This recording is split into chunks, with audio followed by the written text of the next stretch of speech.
நிகழ்ச்சியில நீங்கள் கேட்கலாம். அன்பு நண்பர்களுக்கு என்னுடைய வணக்கத்தை சொல்லி, நம்முடைய தலைவர்கள் எல்லோரும் இந்த பத்திரிகையாளர் சந்திப்பில் நம்மோடு இருக்கின்றார்கள். இன்று காலை டெல்லியில் நம்முடைய வெளியுறவுத்துறை அமைச்சர் திரு ஜெய்சங்கர் அவர்கள் முழுமையாக இந்த கச்சத்தீவு பற்றி, குறிப்பாக என்னென்ன முடிவுகள் எடுக்கப்பட்டிருக்கிறது என்பதை பற்றியெல்லாம் ரொம்ப விலாவரியாக பேசியிருந்தார். அதனுடைய தொடர்ச்சியாக இன்று பாரதிய ஜனதா கட்சி, நம்முடைய மாநில அரசு, குறிப்பாக திராவிட முன்னேற்ற கழகம் அவர்களுக்கு சில கேள்விகள் வைத்திருக்கின்றோம். இத்தனை காலமாக திராவிட முன்னேற்ற கழகம் அதனுடைய தலைவர்கள் எல்லாம் தமிழகத்திலே சொன்ன கட்டுக்கதை, கச்சத்தீவு காங்கிரஸ் ஆட்சி கொடுத்துட்டாங்க, எங்களுடைய போராட்டத்தையும் தாண்டி கொடுத்துட்டாங்க, எங்களை கேட்காம கொடுத்துட்டாங்க, அதனால் நாங்கள் கண்டனம் செய்கின்றோம் என்று பாராளுமன்றத்திலிருந்து வெளிநடப்பு செஞ்சாங்க. குறிப்பாக அப்பொழுது பாராளுமன்ற உறுப்பினராக இருந்த செல்லியன் ஐயா பாராளுமன்றத்தில் இதை பற்றி தெல்ல தெளிவாக என்ன பேசியிருந்தார்னா, அப்போதைய முதலமைச்சர் டாக்டர் கருணாநிதி அவர்கள்ட்ட யாருமே கேட்கல, எங்களுடைய அனுமதி கேட்கல, எங்களுக்கு தகவல் கூட சொல்லல, காங்கிரஸ் அரசு எதையும் கேட்காமல் அவர்கள் பாட்டு கச்சத்தீவை கொடுத்திருக்கிறாங்க, இதை வன்மையாக கண்டித்து நாங்கள் வெளிநடப்பு செய்கின்றோம் என்று கலாட்டா செய்து அன்னைக்கு உள்துறை அமைச்சராக இருந்த ஸ்வரன் சிங் அவர்களை பாராளுமன்றத்தில் பேசக்கூட திராவிட முன்னேற்ற கழகத்தினுடைய எம்பிக்கள் விடல, குறிப்பாக செலியன் அவர்கள் விடல. காரணம், தமிழக மக்களை வஞ்சித்திருக்கின்றார்கள், ஏமாற்றியிருக்கின்றார்கள்.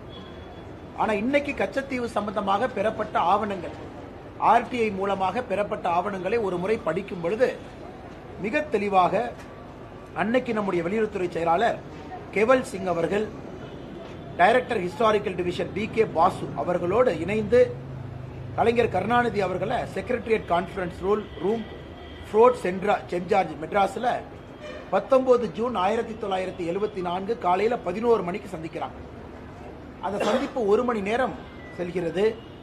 அந்த சந்திப்பு முடிந்த பிறகு அந்த சந்திப்பினுடைய குறிப்புகளை டைப் அடிச்சு வெளியுறவுத்துறை அமைச்சர்களுக்கு ஒரு இன்புட்டாக அதை பதிவு செய்திருந்தார்கள். இத்தனை காலமாக இது கிளாசிஃபைடு மெட்டீரியலாக இருந்துச்சு. இன்னைக்கு அந்த மினிட்ஸ் ஆஃப் த மீட்டிங்கை நாம் பார்க்கும் பொழுது அதிலே மிக தெல்ல தெளிவாக தெரிகிறது, கச்சத்தீவு கொடுப்பதற்கு 1 மாத காலத்திற்கு முன்பு வெளியுறவுத்துறை செயலாளர் கேவல் சிங் அவர்கள் தமிழ்நாட்டினுடைய முதலமைச்சர் திரு கருணாநிதி அவர்களை சந்தித்து அனுமதியை பெற்று அதன் பிறகு கச்சத்தீவு இலங்கைக்கு கொடுக்கப்பட்டது என்பது தெல்ல தெளிவாக இந்த நோட்ஸ் நமக்கு காட்டுது. இந்த நோட்ஸ் பார்த்தீங்கன்னா இது போல கிட்டத்தட்ட ஒரு 9 பக்கத்திற்கான நோட்ஸ். அவங்களுடைய 1 மணி நேரம் நடந்த பிரீஃபிங், என்ன பேசினாங்க அப்படிங்கிறது 9 பக்கத்துக்கான நோட்ஸ். இதை முழுவதுமாக இன்னைக்கு பத்திரிகையாளர்கள் நாங்கள் வெளியிடுகின்றோம். நேற்று பேசியது, இன்று பேசியது எல்லா காப்பியும் உங்களுக்கு கொடுத்துட்றோம். இதில் மிக முக்கியமானது, அன்னைக்கு முதலமைச்சராக இருந்த கலைஞர் கருணாநிதி அவர்கள் கேட்குறாங்க, இதை ஒரு 2 வருடம் தள்ளி போட முடியுமா? இன்னைக்கு வேண்டாம், 2 வருடம் தள்ளி போட்டு கச்சத்தீவை நீங்க தார வாருங்க, இன்னைக்கு வேண்டாம் என்று சொல்றாங்க. கலைஞர் கருணாநிதி அவர்கள் இதுல தெல்ல தெளிவாக தமிழகத்தினுடைய முதலமைச்சராக கச்சத்தீவு இலங்கைக்கு கொடுக்கப்பட்டதிலே அவருடைய முடிவும் இதில் இருந்துச்சு. அதுல எந்த மாற்று கருத்தும் இல்லை. சகோதர சகோதரிகள், இதை படிக்கும் பொழுது உங்களுக்கும் தெரியும்.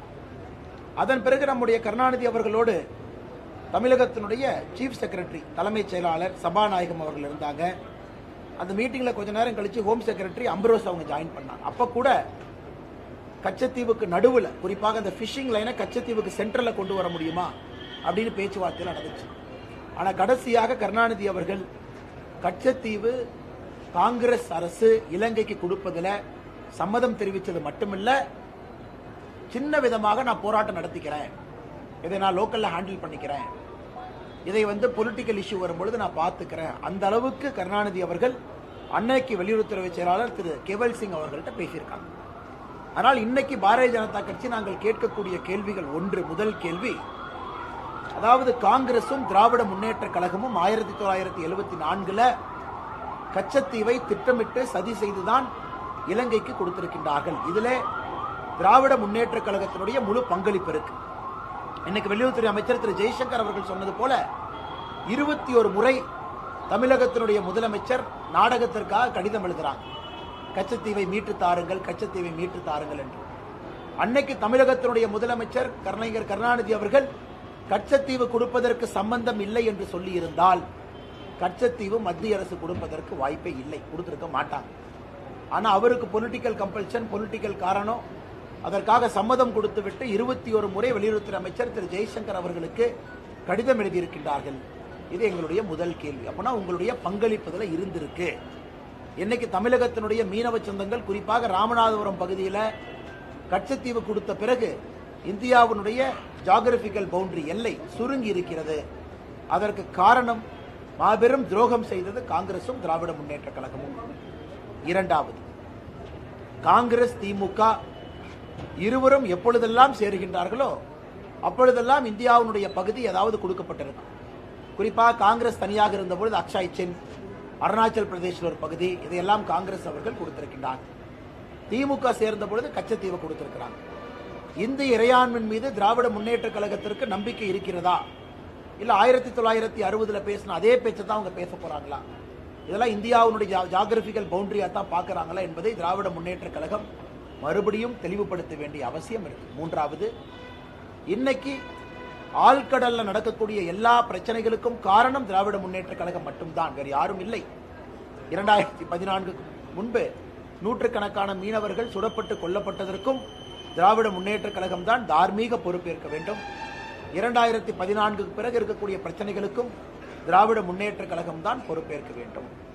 இன்னைக்கு பாரதிய ஜனதா கட்சி ஏத பொதுமன்றத்தில் வைக்கிறோம். எதற்காக இன்று பேசுகின்றோம்? உங்களுக்கு தெரியும், தமிழக பாரதிய ஜனதா கட்சி குறிப்பாக கடந்த சில வருடங்களாக கச்சத்தீவை மீட்க வேண்டும் என்ற கோரிக்கையை வைத்துக் கொண்டிருக்கின்றோம். மத்திய வெளியுறவுத்துறை அமைச்சர் திரு ஜெய்சங்கர் அவர்களை சந்தித்து தமிழக பாரதிய ஜனதா கட்சி அதிகாரப்பூர்வமாக ஒரு மனுவை கொடுத்திருக்கோம். கச்சத்தீவை மீட்க வேண்டும், இது எங்களுடைய ஸ்டேட்டட் கோல். அதில் நாங்களும் மத்திய அரசுக்கு தெளிவுபடுத்திக் கொண்டிருக்கின்றோம். குறிப்பாக எல்லை சுருங்கிய பிறகு அது எப்படிப்பட்ட பிரச்சனைகளை உருவாக்கி இருக்கிறது. நம்முடைய மீனவர்கள் முதல்ல நெடுந்தீவு வரைக்கும் போனவங்க இப்ப கச்சத்தீவுக்கு முன்பாகவே தடுத்து நிறுத்தப்படுறதுனால அந்த பகுதியில் பாறைகள் அதிகமாக இருக்கிறனால மீன் வளமும் குறைவாக இருக்கிறது.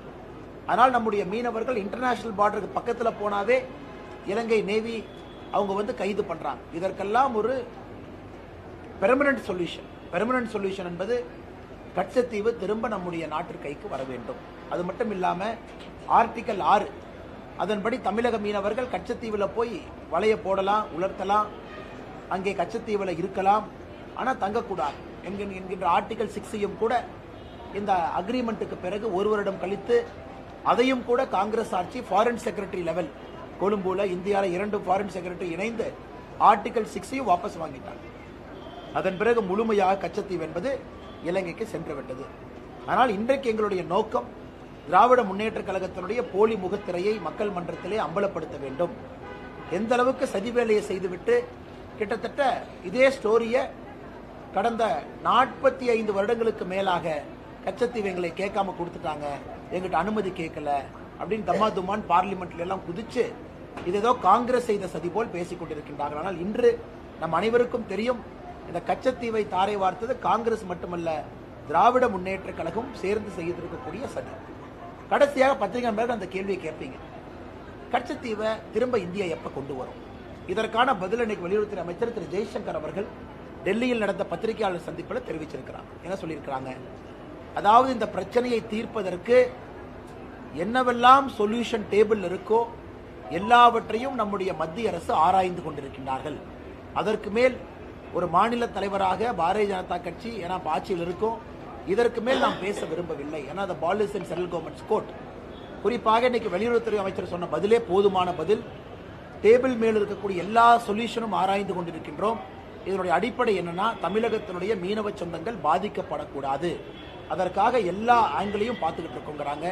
ஆனால் நிச்சயமாக நல்ல முடிவு இந்திய அரசு எடுப்பார்கள் என்கின்ற முழு நம்பிக்கை எங்களுக்கு இருக்கு. காரணம், மோடி அவர்கள், ஜெய்சங்கர்ஜி அவர்கள் இவர்களெல்லாம் தனி கவனம் இதில் செலுத்துறாங்க. ஆனால் இன்னைக்கு நாம் தெரிந்து கொள்ள வேண்டும், இது இல்லீகலி இலங்கைக்கு கொடுக்கப்பட்ட ஒரு பகுதி, இதுதான் உண்மை. இது அன்னைக்கே அடல் பிகாரி வாஜ்பாய் ஐயா பாராளுமன்றத்தில் மிக மிக கடுமையாக எதிர்த்திருந்தார்கள். இன்னைக்கு பத்திரிகை நண்பர்களுக்கு சம்பந்தமான கேள்வி இருந்தா கேளுங்கன்னே பதில் சொல்லுங்க.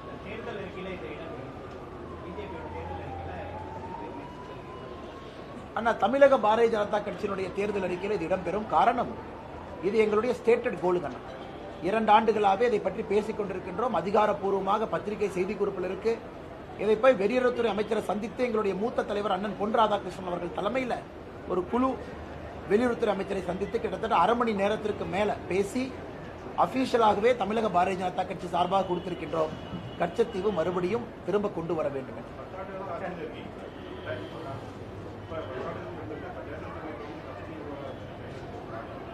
ஆனா தேர்தல் சமயம்னு பார்க்காதீங்கன்னா, அதாவது இது குறிப்பாக எப்படி இது இன்னைக்கு வெளியே வந்துச்சுன்னா, நம்முடைய முதலமைச்சர் அவர்கள் மிக கடுமையாக ராமநாதபுரத்தில் ஒரு பொதுக்கூட்டத்திற்கு தேர்தல் அறிவிப்பதற்கு ஒரு மாதத்திற்கு முன்பு மிக கடுமையாக நம்முடைய பிரதமரை பற்றி கடுமையாக பேசியிருந்தாங்க.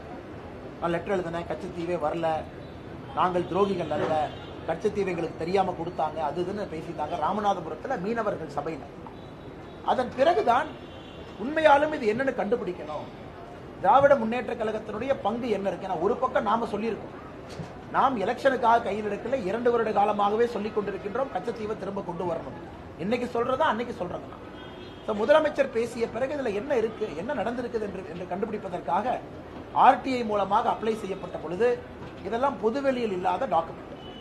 அதனால் வெளியுறவுத்துறை அமைச்சரவையில் அவங்க முடிவெடுத்தாங்க, பப்ளிக் இன்ட்ரெஸ்ட், தமிழக மக்களுடைய நலனுக்காக, இந்திய மக்கள் நலனுக்காக ஒரு கிளாசிஃபைடு இன்ஃபர்மேஷனை டீக்ளாசிஃபை பண்ணி ஆர்டிஐயில் அவர்கள் கொடுத்தார்கள். அது வந்ததே பார்த்தீங்கன்னா ஒரு வாரம் 10 நாட்களுக்கு முன்பு. இன்று இந்திய அளவில் இது பேசும் பொருளாக மாறி இருக்கிறது. குறிப்பாக இந்தியாவுடைய முன்னணி ஆங்கில பத்திரிகை இதை 2 பாகமாக பிரசுரம் செய்த பிறகு எல்லா மக்களுக்கும் கூட என்னன்னு தெரிஞ்சிருக்கு. முதல்ல மக்களுக்கு உண்மை தெரியணும், ஹிஸ்டரி தெரியணும். இன்னைக்கு மக்களுக்கு உண்மையான சரித்திரம் தெரியப்படுத்த வேண்டிய கடமை இருக்கு. அது அந்த ஆர்டிஐ மூலமாக கிடைத்த டாக்குமெண்ட்டை மக்கள் மன்றத்தில் வைக்கிறோம். இரண்டாவது, இன்னைக்கு வெளியுறவுத்துறை அமைச்சர் சொல்லி இருக்கின்றார்கள், மீனவர்கள் பிரச்சனையை தடுப்பதற்கு எல்லா பாசிபிள் சொல்யூஷன்ஸ் நாங்கள் ஆராய்ந்து கொண்டிருக்கின்றோம் என்று சொல்லியிருக்கின்றார்கள். மூன்றாவது, தமிழக பாரதிய ஜனதா கட்சி அதிகாரப்பூர்வமாக கச்சத்தீவு திரும்ப வர வேண்டும் என்று சொல்லியிருக்கின்றோம். இதெல்லாம் தேர்தல் காலத்திற்கு முன்பிருந்து. ஆனால் இந்த டாக்குமெண்ட் ஏன் வந்துச்சுன்னா, திராவிட முன்னேற்ற கழகத்தினுடைய போலி முகத்திரையை மக்கள் பார்க்க வேண்டும் என்பதற்காக மட்டும்தான்.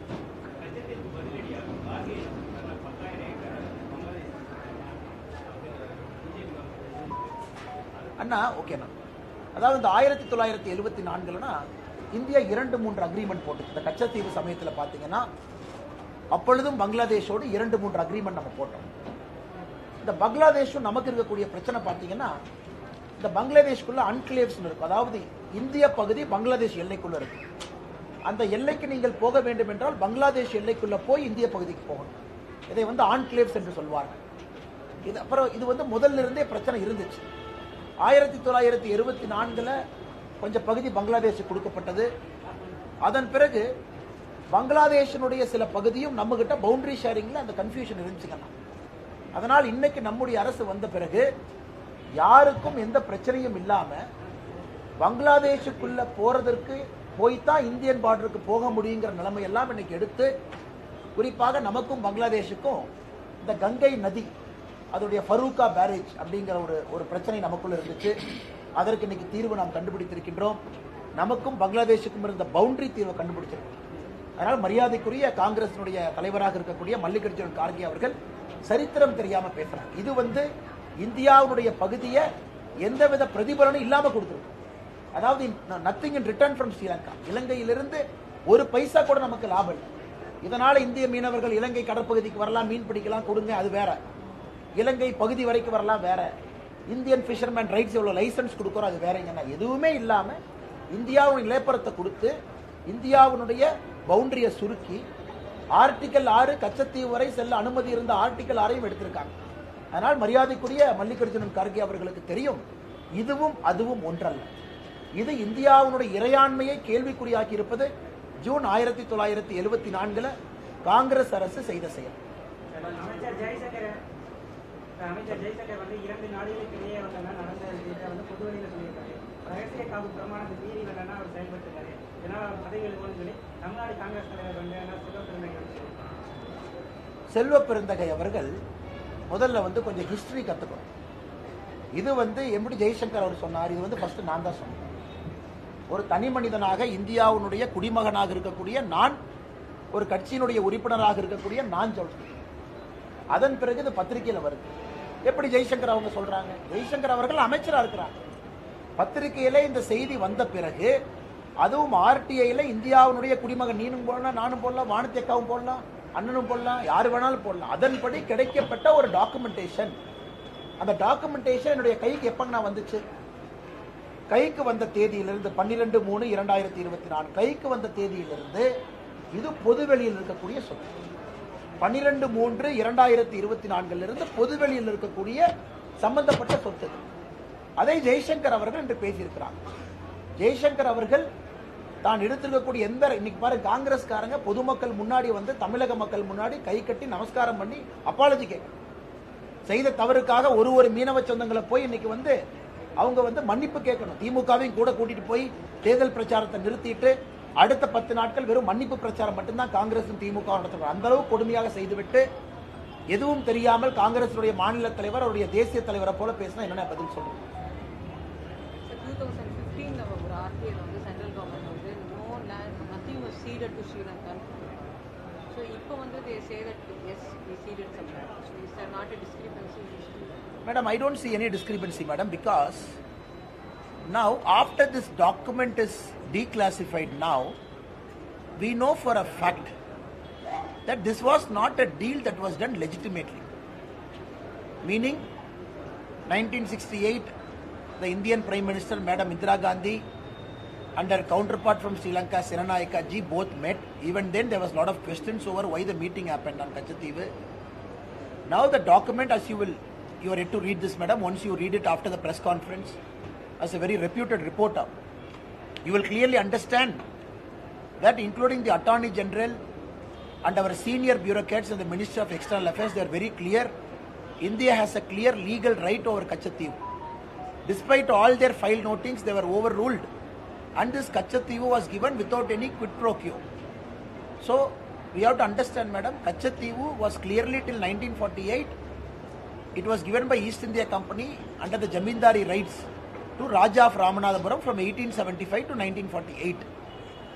Until then, Raja of Ramanathapuram enjoyed undisputed privilege rights, including collection of pearls from there.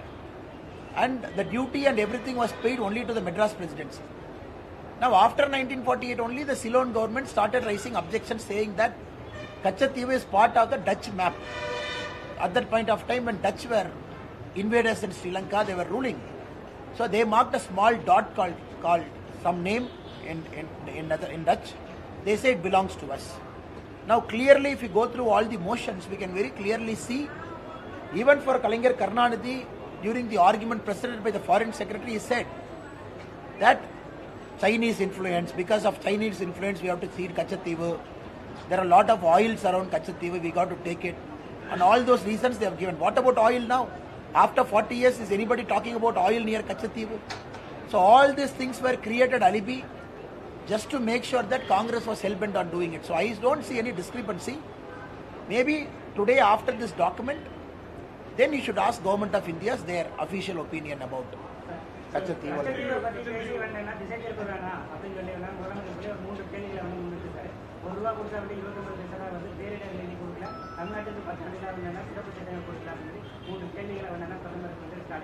இதுக்கான முதலமைச்சர் அவர்களுக்கு செலக்டிவ் அம்னீஷியா இருக்கு.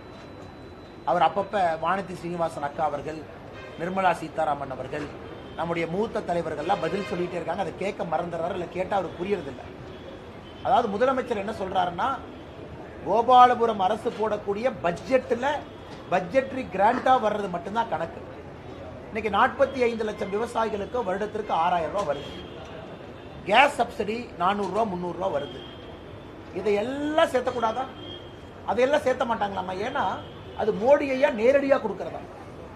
இங்கே ஒரு வீடு கட்டினால் 2,63,000 ரூபாய் மானியம், அதையும் சேர்த்த மாட்டாங்க. ஏன்னா மோடி ஐயா நேரடியாக கொடுக்கறது.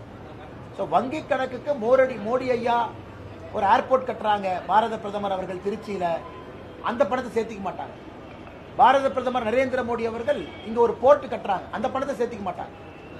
பாரத பிரதமர் நரேந்திர மோடி அவர்கள் ரயில்வே மூலமா பணத்தை இன்வெஸ்ட் பண்றாங்க, அதை சேர்த்திக்க மாட்டாங்க. ஸோ இவர்களை பொறுத்தவரை அந்த கணக்கு தனி.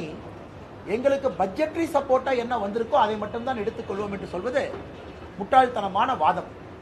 ஒரு முதலமைச்சர் அவர்கள் நான் பிடித்த முயலுக்கு 3 கால் என்று தொடர்ந்து சொன்னால் அது முதலமைச்சரை சந்தேகப்படுறதா முயலை சந்தேகப்படுறதா நீங்களே முடிவு பண்ணி.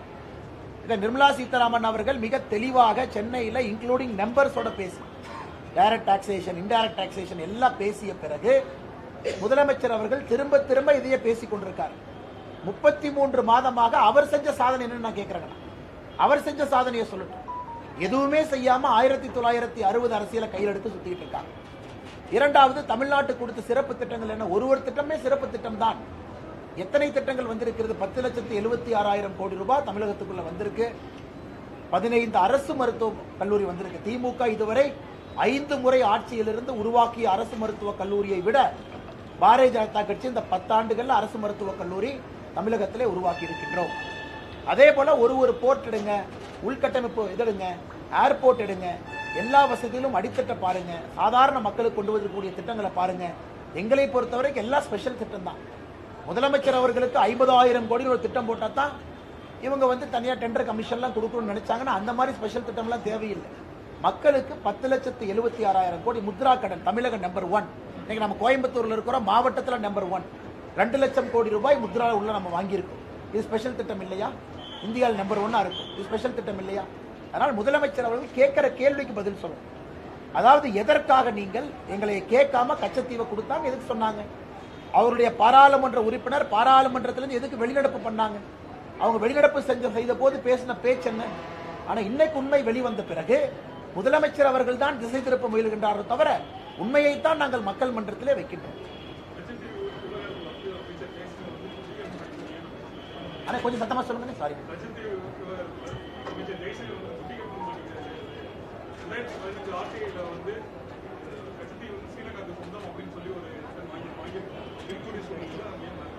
இதான் மேடம்க்கு சொன்னோங்கன்னா 2015 ஆர்டிஐ என்பது கிளாசிஃபைடு டாக்குமெண்ட் அப்ப இல்லை, இட்ஸ் கிளாசிஃபைடு டாக்குமெண்ட்.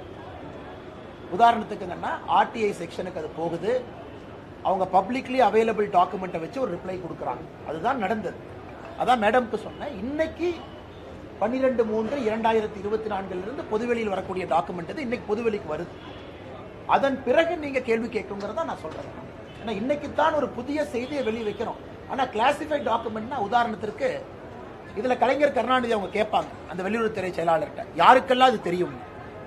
அப்ப வெளியுறவுத்துறை செயலாளர் சொல்லுவாரு, இந்திரா காந்தி அம்மாக்கு தெரியும், இன்னொரு அமைச்சருக்கு தெரியும், உங்களுக்கு தெரியும்.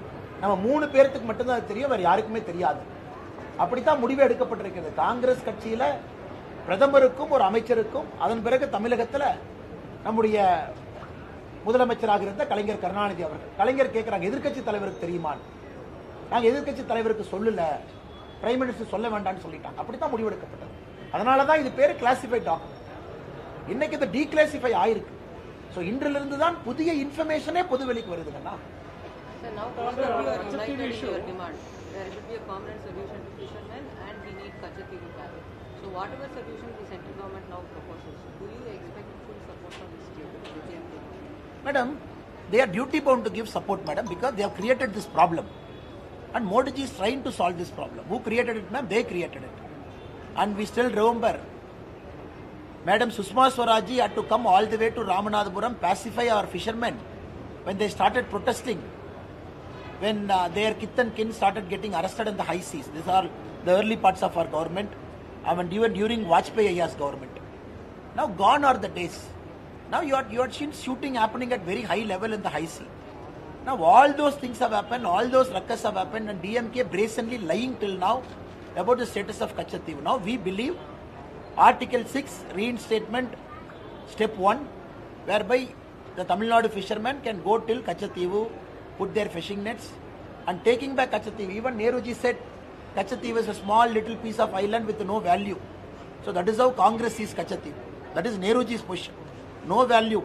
Except a church, there is nothing. Blade of grass is not there. So now, historically, strategically, now because of China and whatever is happening around Sri Lanka, you all know it better. So Katchatheevu should be in India's presence. For us, we are looking very practically. Our fishermen should not suffer. That is our stated position. And the state government is duty bound to support it because they created this problem and we are trying to solve this problem. So on Katchatheevu issue,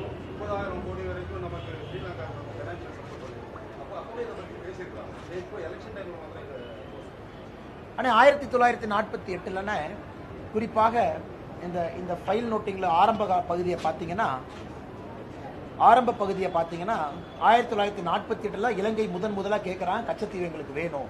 அப்படின்னு முதலா demand வைக்கிறாங்க. அப்ப இந்திய அரசு அப்பவே யோசிக்கிறாங்க, குறிப்பா வந்து பியூரோக்ரசியில, மினிஸ்டர் ஆஃப் எக்ஸ்டர்னல் அஃபேர்ஸ், நாம இலங்கையை கன்வின்ஸ் பண்ண முயற்சி பண்ணலாமா? அப்ப அவங்க சொல்றாங்க, இல்ல இலங்கையினுடைய பொலிட்டிக்கல் சிச்சுவேஷன் வந்து ப்ராப்பரா இல்ல. இது 1961 10/5 ஒரு காமன்வெல்த் செக்ரட்டரி குண்டிவி அவங்க ஃபைல் நோட்டிங்ல இலங்கையினுடைய பொலிட்டிக்கல் சிச்சுவேஷன் ரொம்ப சரியில்லாதனால இதை பத்தி நம்ம பேசுறது சரியா இருக்காது. ஆனா நம்ம ஒரு விஷயத்தை புரிந்து கொள்ள வேண்டும், இந்தியா இலங்கைக்கு மட்டும் பணம் கொடுக்கல, $2.6 பில்லியன் எல்லோருக்கும் கொடுத்திருக்கின்றோம். அது குறிப்பா நீங்க கொடுக்கலாம், சைனாக்காரன் கொடுப்பான். சைனாக்காரன் கொடுத்தா மறுபடியும் நம்ம எங்க போறதுங்கன்னா, அதனுடைய விளைவை நம்ம பார்த்துட்டோம். காங்கிரஸ் ஆட்சியில் இருக்கும் பொழுது குறிப்பாக 2009 போரை பார்த்தோம். குறிப்பாக இலங்கையினுடைய போர்ட் எல்லாம் சைனா கண்ட்ரோலுக்கு போனது 2014 முன்பு பார்த்தோம். 2014 பிறகு மோடி ஐயா போராடி இன்னைக்கு இலங்கை முழுவதுமாக இந்தியாவோடு நட்புறவில் இருக்கு. இதுக்குள்ள நான் பேச விரும்பலைங்க, அதெல்லாம் வந்து எக்ஸ்டர்னல் அஃபேர்ஸ் மினிஸ்டர் பேசுற சப்ஜெக்ட். நாங்கெல்லாம் சாதாரண ஒரு அரசியல் இருக்கக்கூடிய தொண்டர்கள், அதனால் நமக்கு பேசினா சரியா வராதுங்க. ஆனால் நாம் இன்னைக்கு பேச வேண்டியது, கச்சத்தீவு திரும்ப வர வேண்டும் என்றால் அது பண்டமாற்ற முறையில் வரக்கூடாதுங்க. இது கொடுக்குற அதை கூடிய நாம் எதுவுமே வாங்காம தான் கச்சத்தீவை கொடுத்தோம். இலங்கைக்கு நாம் செய்திருக்கக்கூடிய உதவி என்பது தொப்புள் கொடி உறவு. ஏன்னா இலங்கை இன்னைக்கு குறிப்பா சைனீஸ் இன்ஃப்ளூயன்ஸ் வந்து இந்தியாவுக்கு பக்கம் இருக்கிறாங்க. ஆனால் எங்களுடைய உறுதியான எதிர்பார்ப்பு நிச்சயமாக வருகின்ற காலத்தில் அது நடக்கும் என்று நம்புகிறேன். External Affairs Minister have told that 21 times they are briefed about this Katchatheevu issue in the Parliament to the Congress and BJP. How do you see this impact? I told this kind of issue. Sir, I see this as a chief minister of a state blatantly and openly lying, knowing fully well his father ceded Katchatheevu. He was part of Madam Indira Gandhi's decision illegally without keeping Parliament in the loop. The reason I'm saying this with a lot of confidence, sir, because the Article 1 in the Constitution of India that defines the boundary of a country, and nobody can alter a boundary or include anything to a country without the Parliament's approval. That is Article 1. So in this case, without keeping Parliament was informed by the Home Minister Swaran Singh ji. The Parliament was just informed after the maritime agreement between India and Sri Lanka got signed. Now the cat is out of the bag, where we know the Chief Minister of Tamil Nadu then, Mr. Kalaignar Karunanidhi ji, was fully aware of it even a month before he gave his concurrence. So now after that his son writing a letter 21 times to the Honorable External Affairs Minister, it only shows even the son wanted something to hide, which is shameful.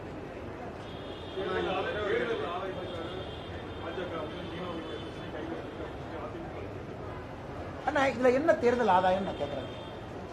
2 ஆண்டுகளாக கச்சத்தீவு தமிழகத்தோடு இந்தியாவோடு இருக்க வேண்டும் எல்லாம் சொல்றோம். பொன்னாரண்ண தலைமையில ஒரு குழு 2 ஆண்டுகளுக்கு முன்பே போய் நம்முடைய வெளியுறவுத்துறை அமைச்சர் பார்க்கறாங்க. அப்ப எங்க தேர்தல் வந்துச்சுங்கன்னு, முதலமைச்சர் அவர்கள் கச்சத்தீவை பற்றி பேசிய பிறகு ஆர்டிஐல போட்டு எடுக்கப்பட்ட டாக்குமெண்ட்டை பொதுவெளியில விடுறோம். இதற்கும் தேர்தலுக்கும் என்ன சம்பந்தம்? இந்த தேர்தல் நேரத்திலான கச்சத்தீவு வரப்போகுது. இன்னைக்கு மக்கள் மன்றத்தில் உண்மையை சொல்றோம். மக்கள் மன்றத்தில் பாரதிய ஜனதா கட்சி எவ்வளவு சீரியஸா இருக்குன்னு நம்ம சொல்றோம். நம்முடைய மீனவ சொந்தங்களுக்காக எவ்வளவு சீரியஸா இருக்குன்னு சொல்றோம். அதாங்க நான் உண்மை. இன்னைக்கு எதிர்கட்சிகள் வந்து கையை பிசைந்து கொண்டு ஒரு கட்சி ப்ராப்ளம்ல இருந்தாங்க, இன்னொரு கட்சி சொல்யூஷன்ல இருக்க விருப்பம் இல்லை. நாம என்ன சொல்றது? நான் உங்களை பத்தி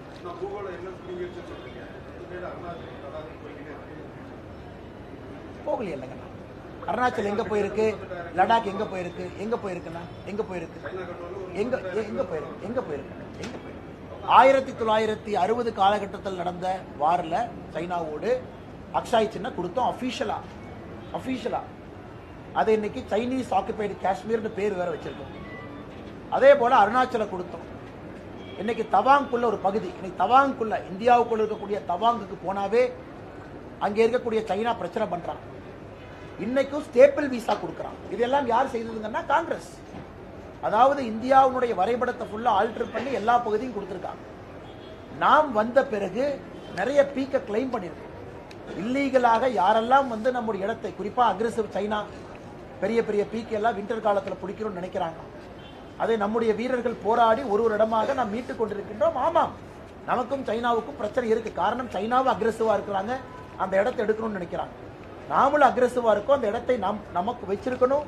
இதற்கு முன்பு பிடிச்ச இடத்தையும் எடுக்க வேண்டும் என்று நினைக்கின்றோம். அதிகாரப்பூர்வமா எங்க நம்ம கொடுத்திருக்கோம்னா சைனாவில் சொன்னாங்களா அல்லது இந்தியன் அரசு சொல்லிச்சா? வேற யார் சொன்னாங்க? அதனால் அதிகாரப்பூர்வமாக இந்தியாவுடைய எல்லை பகுதியை, குறிப்பாக காஷ்மீர் பகுதியும் அருணாச்சல் பகுதியும் சைனாவுக்கு கொடுத்திருப்பது காங்கிரஸ் தான். இன்னைக்கு காங்கிரஸ் எப்பெல்லாம் ஆட்சியில் இருக்காங்களோ பிரச்சனை தான். இன்னைக்கு இதெல்லாம் வெளியே வந்த பிறகு திசை மாற்றுவதற்காக காங்கிரசினுடைய தலைவர் மரியாதைக்குரிய மல்லிகார்ஜுன கார்கே அவர்கள் இதை பற்றி பேசிக் கொண்டிருக்கிறார். Mallikarjuna Kharge claims that about this Galwan Valley, because only during the BJP rule, thousands of acres of land had been encroached by China in the Galwan Valley. Sir, I would like to remind you, the Defense Minister, Mr. A.K. Antony Ji, in 2011 in Parliament, he said, the best way to retain India's defense is not to do any developmental project in the border area. He said if you do developmental project in the border area, the neighboring countries will feel threatened. That is why in India's border area, not even a single road was put, not even a tunnel was built. That is A.K. Antony Ji of Congress government. Now after we have come, we are securing all the border areas. We are building tunnels, we are building 6-lane roads. The fighter jet bases are getting created. Transport flights are getting landed. Now in this context, we all know an aggressive China, when it is trying to take India's land, India is fighting back. What happened in Galwan is a classic case where a bellicose China wanted to take India's territory. And our brave soldiers, we fought it. And we have also secured some high passes now, which is in India's control. Now if there is one party in India which cannot speak about India's territorial integrity, it is Congress party. Katchatheevu ரிலேட்டடாக பேசும்போது சொன்னீங்க, தொப்புக்குடி உறவுகளுக்கான அதே அங்கிருந்து வந்த தமிழர்களுக்கு இன்னும் குடியுரிமை கிடைக்காம இருக்கு. இது தொடர்பாக மேனிஃபெஸ்டோ வருமா? தொடர்பாக என்ன? குறிப்பாக இதையும் நாம் சொல்லிக் கொண்டிருக்கின்றோம். இலங்கை தமிழர்களை பொறுத்தவரை குடியுரிமை கிடைக்காம இல்லைங்கன்னா குடியுரிமை அவங்களுக்கு இருக்கு. 14 ஆண்டு காலம் இங்க இருந்திருக்கணும், தொடர்ச்சியா 11 வருஷம் இங்க இருந்திருக்கணும், குடியுரிமை கிடைக்குது. எத்தனையோ பேருக்கு குடியுரிமை கிடைச்சிருக்கு, கிடைக்காம இல்லைங்கன்னா. குடியுரிமை யாருக்கும் மறுக்கப்படல. இந்த சிட்டிசன்ஷிப் அமெண்ட்மெண்ட் ஆக்ட் என்பது அது அந்த 5 ஆண்டுகள் யார் இந்தியாவில் 2014க்குள்ள வந்திருக்கிறாங்களோ அவர்களுக்கு குடியுரிமை கொடுப்பதற்காக கொண்டு வரப்பட்ட சட்டம் தான் சிட்டிசன்ஷிப் அமெண்ட்மெண்ட் ஆக்ட். ஆனால் இலங்கை தமிழர்களுக்கு யாரும் குடியுரிமை மறுக்கவில்லை, குடியுரிமை கிடைக்குது. நம்முடைய ஆட்சியிலையும் குடியுரிமை கொடுத்திருக்கும், ப்ரொவைடட் 14 வருஷத்துல 11 ஆண்டுகள் இந்தியாவில் வாழ்ந்திருக்கணும். இன்னைக்கு நம்முடைய அரசு வந்த பிறகு குறிப்பாக அமித்ஷாஜி அவர்கள் இதை பற்றி 2-3 இடத்துல கிளாரிஃபை பண்ணியிருக்காங்க. இது குறிப்பாக சிஏஏ என்பது ரிலீஜியஸ் பெர்சிக்யூஷன். அந்த நாடுகள்லாம் இஸ்லாமிக் ரிபப்ளிக் என்று சொன்ன காரணத்தினால் அங்க இருக்கக்கூடிய மற்ற மதத்தினர் வெளியே வந்திருக்காங்க. கிறிஸ்தவர்கள், இந்துக்கள், சீக்கியர்கள் எல்லாரும் வெளியே வந்திருக்கிறாங்க. அவர்களுக்கான சட்டம். ஸோ இது குடியுரிமை இல்லை அப்படின்னு சொல்லக்கூடாதுன்னா, குடியுரிமை இருக்கு, குடியுரிமை வாங்கிட்டு இருக்கு. இப்ப ரெண்டாவது இன்னும் டீட்டெயில் அதுக்குள்ள போய் வாரின் போது வந்திருக்கிறாங்க. அதாவது 1984 வாருக்கு பிறகு யார் ரெஃப்யூஜியா வந்திருக்கிறாங்களோ, வாருக்கு பிறகு சண்டைக்கு பிறகு ரெஃப்யூஜியா வந்திருக்கிறாங்க கேம்ப்ல. ரெஃப்யூஜியா வர்றவங்க இந்தியாவை பொறுத்தவரை எல்லா ரெஃப்யூஜியும் நாம் ஒரு பிரின்சிபல் ஃபாலோ பண்றோம். ஏன்னா ஐநா சபையினுடைய ரெஃப்யூஜி ட்ரீட்டி நம்ம சைன் பண்ணல. 1951, 69 நம்ம சைன் பண்ணாதனால ரெஃப்யூஜிஸை பொறுத்த வரைக்கும் திரும்ப அந்த ஊர்ல பிரச்சனை சரியான பிறகு அவர்கள் அங்கே செல்ல வேண்டும். இது பிரின்சிபல் ஆஃப் நான் ரிஃபால்மெண்ட் அப்படிங்கிற ஒரு பாலிசியை இந்தியா ஃபாலோ பண்ணுது. இது 1950 இருந்து ஃபாலோ பண்றோம். இது புதுசா பிஜேபி கவர்மெண்ட் வந்தோடனே இல்லைங்கன்னா காங்கிரஸ் ஆட்சியிலும் இதே தான். ரெஃப்யூஜிஸை பொறுத்தவரை, அதாவது இலங்கை தமிழர்கள் யார் ரெஃப்யூஜியாக ஒரு போருக்காக அங்கிருந்து தப்பிச்சிங்க நம்முடைய நாட்டில் இருக்கிறாங்களோ அவர்களுக்கு என்டையர்லி டிஃபரண்ட் சிஸ்டம்.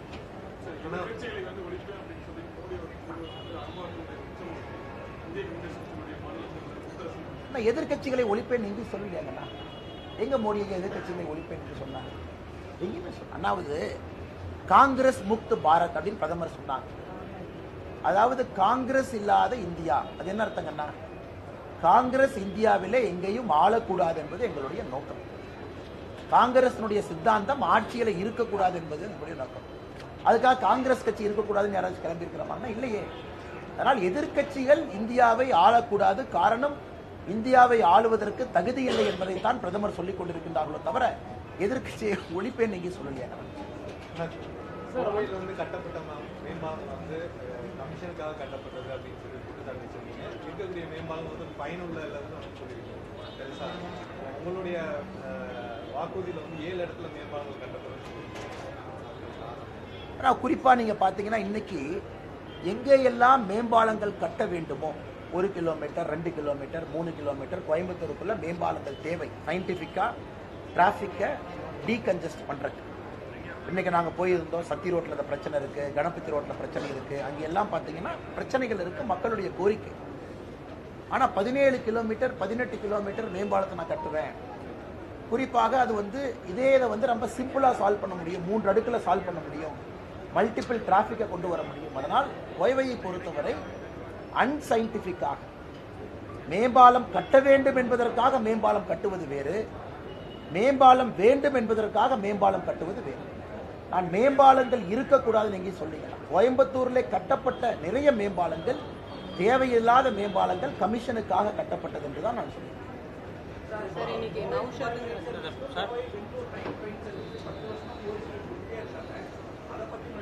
இப்பதானே வந்தே பாரத் உங்களுக்கு ஆரம்பித்திருக்கின்றோம், கோவையிலிருந்து பெங்களூருக்கு. அதுவும் மக்களுடைய கோரிக்கை ஏற்று கம்ஃபர்டபுள் டைமிங் 6 மணி இங்கிருந்து டிபார்ச்சர். அதே போல் அங்கே இன்னைக்கு வந்தே பாரத் பார்த்தீங்கன்னா கோயம்புத்தூருக்கும் பெங்களூருக்கும் வந்தே பாரத் முதலாக வெற்றிகரமாக வந்திருக்கு. அதே ஒரு சாதனை தானே. அதை தாண்டி இன்னும் வந்தே பாரத் அதிகமாக இயக்கப்பட வேண்டும், அதுவும் மக்களுடைய கோரிக்கை. இன்னும் வேகமாக 5.5 மணி நேரம் 6 மணி நேரத்தில் போக முடியுமான்னு கேட்குறாங்க. அதனால் எங்களுடைய நிலைப்பாடு ரொம்ப தெளிவாக இருக்கின்றோம். குறிப்பாக Coimbatore central railway station officials railway ministry என்ன சொல்றாங்கன்னா, புதிதாக ட்ரெயின் இயக்குவதற்கு இங்கே வாய்ப்புகள் குறைவு, பிகாஸ் கன்ஜஸ்டட் ஸ்டேட்ல இருக்கு. இன்னைக்கு நமக்கு இருக்கக்கூடிய வாய்ப்பு Peelamedu railway station, Singanur railway station இரண்டையும் கூட துரிதப்படுத்தி இன்னும் கொஞ்சம் பெரிய ரயில்வே ஸ்டேஷனா மாற்ற வேண்டிய கட்டாயம் இருக்கு. இன்னைக்கு இந்த அமிர்த் பாரத் ப்ராஜெக்ட்ல கூட பாத்தீங்கன்னா போத்தனூர் ரயில்வே ஸ்டேஷனை நம்முடைய அரசு கையில் எடுத்து பெரிதுபடுத்திக் கொண்டிருக்கின்றோம். காரணம், புதிதாக ஒரு ரயில் ஆரிஜின் பாயிண்ட் கோயம்புத்தூர்ல இருந்து ஆரம்பிப்பதே கடினம், பிகாஸ் உள்ள வர முடியாத அந்த அளவுக்கு ட்ரெயின் இருக்குங்கிறாங்க. அப்படி இருக்கும் பொழுது பீலமேடு சிங்கானூர் இதெல்லாம் பயன்படுத்தி கோயம்புத்தூர்ல இருந்து மரியாதைக்குரிய சகோதரர் சொல்வது போல இன்னும் புதிய வழித்தடங்கள் வேண்டும் என்றால், அதுவும் நம்முடைய தேர்தல் வாக்குறுதியில் ஒரு வாக்குறுதியா வச்சிருக்கோங்கன்னா இதே பாயிண்ட்டுக்காக தான் வச்சிருக்கோம்.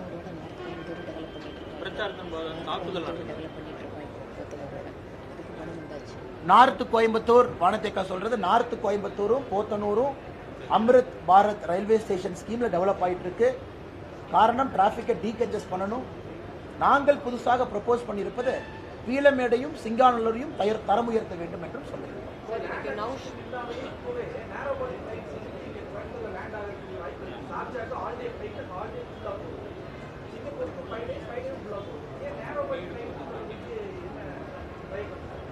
அண்ணா இல்ல ஏற்புடையதான். நேரோ பாடி ஃபிளைட் வேண்டும், யாரும் இல்லைன்னு சொல்ல, எல்லாமே இருக்கு, ஃபிளைட் வருது, யாரும் இல்லை என்று சொல்லவில்லை. அண்ணா இன்னைக்கு உங்களுக்கு தேவை, ஓகே திரும்ப பழைய ஸ்டோரிக்குள்ள போகணும்.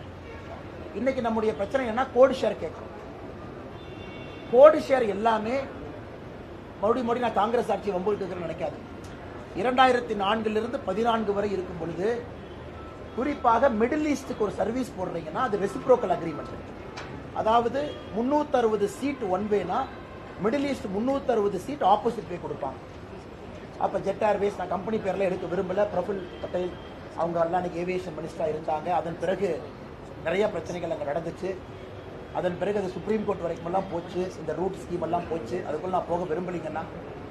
ஆனால் இன்னைக்கு புதிதாக மிடில் ஈஸ்டுக்குள்ள நீங்கள் போயிட்டு வரணும், புதிதாக ஒரு விமான நிலையத்தை மிடில் ஈஸ்டுக்குள்ள அனுப்பணும்னா ஏற்கனவே இயங்கக்கூடிய ஒரு விமானத்தினுடைய ரைட்டை தான் இப்போ வாங்கணும். புது வழித்தடங்கள் மிடில் ஈஸ்டுக்கு இல்லை. அதை தாண்டி நீங்க மிடில் ஈஸ்டுக்கு போடணும் அப்படின்னா புதிதாக மிடில் ஈஸ்டில் இருக்கக்கூடிய வைடு பாடி ஏர்கிராஃப்ட் பர்மிஷன் கொடுக்கணும். இந்தியாவிலிருந்து வைடு பாடி ஏர்கிராஃப்ட் மிடில் ஈஸ்டுக்கு போகணும். அப்படின்னா பிசினஸ் கிளாஸோட எக்ஸிகியூட்டிவ் கிளாஸோட அந்த பெரிய விமானம், அதான் இன்னைக்கு இருக்கக்கூடிய நிலைமை. இன்னைக்கு கோயம்புத்தூர் மக்களுக்காக நாங்கள் போராடி கொண்டிருக்கிறது வைடு பாடி ஏர்பிளைன் கோட் ஷேர். குறிப்பாக இங்கிருந்து அமெரிக்கா போகும்போது ஒரு லக்கேஜ் இங்கே கோயம்புத்தூர் ஏர்போர்ட்டில் போட்டிங்கன்னா யூஎஸ்ல ஏதோ ஒரு நகரத்தில் நீங்கள் எடுக்கணும். இதற்கு தொடர்ந்து நம்முடைய மத்திய அமைச்சர் ஜோதிராதித்ய சிந்தியா அவர்கள் மிக கடினமாக போராடி கொண்டிருக்கின்றார்கள்.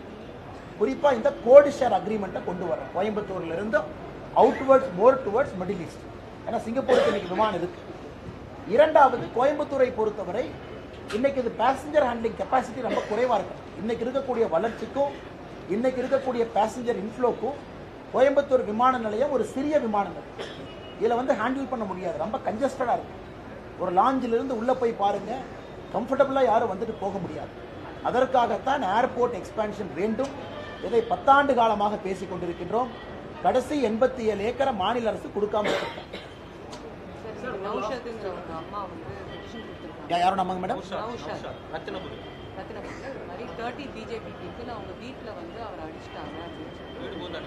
இதெல்லாம் அரசியல் எப்பவுமே கொடுக்கறதாங்க. அதாவது எங்களுடைய 3 தொண்டர்கள் வாக்கு சேகரிக்க போறாங்க. கல்லால் அடிச்சு கலாட்டா பண்ணி கைது செய்து 5 நாட்கள் கழிச்சு இன்னைக்கு திமுக காரங்கெல்லாம் போய் அவங்க அம்மாவை கிளப்பி கம்ப்ளைண்ட் கொடுக்குறாங்கன்னா கோயம்புத்தூருடைய அரசியல் எப்படி இருக்குன்னு பாருங்க. 5 நாட்கள் கழிச்சு, அதுவும் வந்து கல்லடிப்பட்டு எங்களுடைய தொண்டர்கள் மருத்துவமனையில் இருக்கிறாங்க. அப்படி யாராச்சும் போவாங்களா? எங்களுக்கு எந்த பகுதியில் செல்ல வேண்டுமோ அந்த பகுதியில் தான் போறோம். இத்தனை கோயம்புத்தூருக்குள்ள இத்தனை இடத்துல போய் வாக்கு சேகரிக்கிறாங்க. எங்கேயாச்சும் பிரச்சனை வந்திருக்கா? இந்த நௌஷாத் என்கின்ற மனிதன் தானே பிரச்சனை ஆரம்பிச்சிருக்கான். இந்த ஏரியாக்குள்ள வரக்கூடாது, இது நோ பவுன்ஸ் ஏரியா, இது வந்து ஒரு பர்டிகுலர் சமுதாயம் மட்டும்தான் வாழுவாங்க, இதெல்லாம் பேசியது யார்? நௌஷாத். காவல்துறை அப்பவே 2 பக்கம் விசாரிச்சாங்கல்ல, எதுக்கு நௌஷாதை கைது பண்ணாங்க? அப்ப காவல்துறை அன்னைக்கு விசாரிச்சாங்க, எலெக்ஷன் கமிஷன் அபிஷியல்ஸ் ஸ்பாட்டுக்கு போனாங்க. ஸோ 5 நாட்கள் கழித்து புதிதாக ஒரு கம்ப்ளைண்ட் கொடுக்குறாங்கன்னா இதுல அரசியல் உள்நோக்கம் என்ன இருக்குது என்பதை நீங்களே புரிந்து கொள்ள வேண்டும்.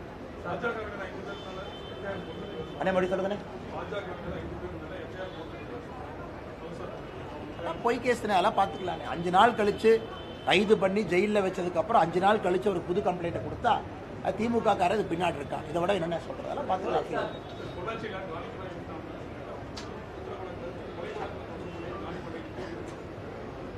2021 ஜான் பாண்டியன் அவங்க எந்த சிம்பிள் நின்னாங்கன்னா, 2021 ஜான் பாண்டியன் அவர்கள் இரட்டை இலை சிம்பிள் எங்க நின்னாங்க? எக்மோர். அதற்கு முன்பு ஜான் பாண்டியன் அவர்கள் எங்க இருந்தாங்க? இன்னைக்கே அந்த இஷ்யூவை கிளப்புறீங்க. 2021 சட்டமன்ற தேர்தலில் ஜான் பாண்டியன் அவர்கள் போட்டியிடும் பொழுது இந்த பிரச்சனை எங்க போச்சு? அன்னைக்கே யாரும் பேசல. இன்னைக்கு 2024 ஜான் பாண்டியன் போட்டியிடும் பொழுது மட்டும் ஏன் பேசுறாங்க? எங்களை பொறுத்தவரை ஒரு கட்சி நீங்கள் நடத்தும் பொழுது சுப்ரீம் கோர்ட்ல என்ன சொல்லியிருக்காங்க? அக்யூட்டல் சொல்லியிருக்காங்க. எமோஷனா கட்சி நடத்த முடியாது. சுப்ரீம் கோர்ட்டினுடைய ஃபைனல் தீர்ப்பு. நாங்கள் எல்லோரையும் மதிக்கின்றோம், எல்லோரையும் சமமாக பார்க்கின்றோம். அப்பனா சுப்ரீம் கோர்ட்டினுடைய தீர்ப்பை எதிர்த்து இந்த கட்சி வேலை செய்யணுமா? சுப்ரீம் கோர்ட்டினுடைய ஃபைனல் தீர்ப்பு அக்யூட்டல் இருக்கு. சோ இன்னைக்கு நாங்க சுப்ரீம் கோர்ட்டினுடைய தீர்ப்பு தப்பு நீங்க சொல்றீங்களா? அதனால ஒரு கட்சி ஒரு தேசிய கட்சியாக நீங்க நடத்தும் பொழுது ஒரு சிஸ்டம், ஒரு ப்ராசஸ் தானே ஃபாலோ பண்ணும். இதே ஜான் பாண்டியன் அவர்கள் 2021 ரெட்டலை சிம்பல் நிக்கிறார், அன்னைக்கு பிரச்சனை இல்லை. ஆனா இன்னைக்கு ஜான் பாண்டியன் அவர்கள் தாமரை சிம்பல் நின்னா பிரச்சனை. இது என்ன நியாயம்? அதுதான் நான் பதில் சொல்லியிருக்கேன். அப்ப உச்சநீதிமன்றத்தினுடைய தீர்ப்புப்படி தான் நாங்க போக முடியும். எல்லோரையும் மதிக்கின்றோம், எல்லோருக்கும் சமமாக இருக்கின்றோம். எங்களை பொறுத்தவரை ஒரு ஃபைனல் ஆர்டர் என்ன, அதை பொறுத்துதான் நாங்கள் முடிவெடுக்கின்றோம். அது 2021 ஒரு தன்மை, அது 2021 அப்புறம் இந்த 3 வருஷத்துல நிலைமை எதுவும் மாறலிங்கன்னா, 2021 தேசிய ஜனநாயக கூட்டத்தில் இருந்தார், அன்னைக்கும் பாரதிய ஜனதா கட்சியில் இருந்தார். 2024 தேசிய ஜனநாயக கூட்டணி, அதிமுக இல்ல, அவ்வளவுதான். இந்த 3 வருஷத்துல என்ன புதுசா மாறி இருக்கு? எங்களுடைய டெசிஷன் நாங்க இன்னைக்கு மாத்துறது இல்ல.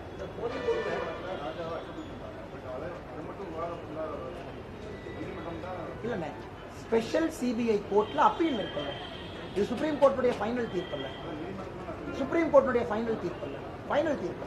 இதுவும் அப்பீல் படி தான் அக்யூட்டல் ஆச்சு. இப்ப அந்த தீர்ப்புக்கு மேல எங்க போவீங்கன்னு நான் கேட்கிறேன்.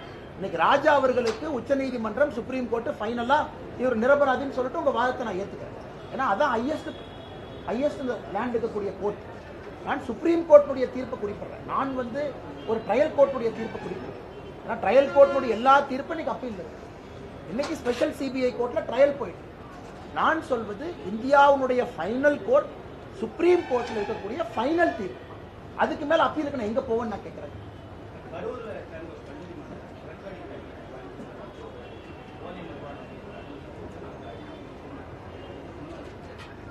யார் அடிச்சு கொடுத்துருக்காங்க? ஆனா ஒரு விஷயத்தை தெரியாம பேசக்கூடாதுன்னா, தெரிஞ்சுக்கிட்டு இன்னைக்கு சாயந்தரம் உங்களை பார்க்கும் பொழுது பேசுறேன்.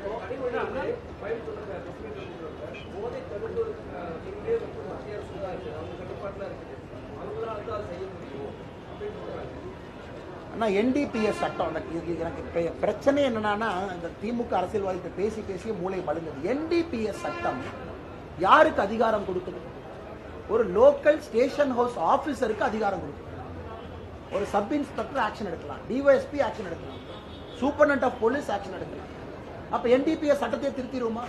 இந்த narcotic drugs psychotropic substances act, அந்த ட்ரக்ஸுக்கு இருக்கக்கூடிய ஒரே சட்டம் NDPS சட்டம்.